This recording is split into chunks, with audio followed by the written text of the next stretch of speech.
జగన్ మీద ద్వేషంతో పెట్టుబడిదారుల మీద విషం చిమ్మామంటే ఆ పెట్టుబడిదారులు మన రాష్ట్రానికి ఎందుకు వస్తారు? ఫస్ట్ మన పత్రికలు ఆంధ్రప్రదేశ్ రాష్ట్ర ప్రయోజనాల కోసం అంటూ విస్తృతంగా మాట్లాడుకుంటున్నటువంటి ప్రతి ఒక్క మేధావి ఆలోచించాల్సింది అది. అంబానీ, అదానీ, గోయంక, జిందాల్, బజాంకా ఇట్లాగా రానివాడు ఎవడూ లేడు ఆంధ్రప్రదేశ్. వచ్చినటువంటి వాళ్ళు పెట్టుబడులు పెట్టడానికి ముందుకు వచ్చారు. ఒక్కొక్కళ్ళను ఒక్కొక్క కాన్సెప్ట్లో దొంగల్ని చేస్తున్నాం. అదానితో ఒప్పందం కుదుర్చుకుంటే దోచిపెట్టారు, అంబానీతో కుదుర్చుకుంటే దోచిపెట్టారు, లేకపోతే అంబానీలు అదానీలకైనా. ఇంకో పక్కన అప్పుడు అది జగన్ టైంలో పెట్టుబడులు పెడతానంటే, ఇప్పుడు పెడతానంటేనేమో ప్రభుత్వానికి నిధులు వస్తున్నాయి. ఆ రోజున స్మార్ట్ మీటర్లు తప్పు, ఈ రోజు స్మార్ట్ మీటర్లు పెట్టడం రైట్.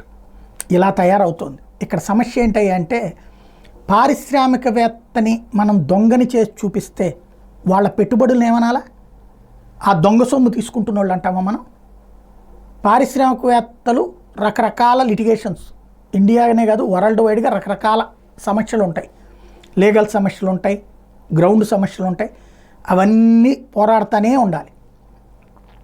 అంత సమస్యలు ఉండి కూడా పెట్టుబడి పెట్టడానికి వచ్చాడు అంటే, ఒకటి ఇక్కడున్న నాయకుల మీద నమ్మకం ఉండాలి, లేదా ఈ రాష్ట్రంలో పొటెన్షియాలిటీ మీద నమ్మకం ఉండాలి. అదే సందర్భంలో లంచాలు కూడా ఇచ్చారంటే, లంచాలు ఇచ్చి చేసే అంతటి పొటెన్షియల్ అన్న ఉండాలి, లేదా వాళ్ళు అంత అసమర్థులన్న ఉండాలి.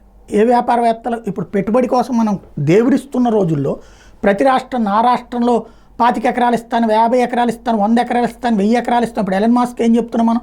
రండి మీకు ఫ్రీగా భూమి ఇచ్చేయడానికి రెడీలో ఉన్నామని చెప్తున్నాం, లేదా 5 లక్షలకి భూమి ఇవ్వడానికి రెడీ అవుతున్నాం. అదే అదానికి ఇస్తే బూత్ అవుతుందా? అదే బజంకాకి ఇస్తే బూత్ అవుతుందా?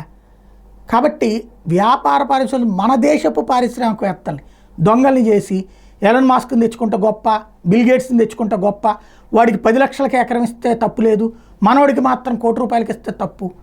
దీని నుంచి మనం బయటపడకపోతే పత్రికలు ఇక్కడ రాజకీయాల కోసం ప్రజల్ని తప్పుదోవ పట్టిస్తే అత్యంత ప్రమాదం. రాష్ట్రానికి పెట్టుబడులు మన గొంతు మనం నొక్కున్నట్టు అవుతుంది.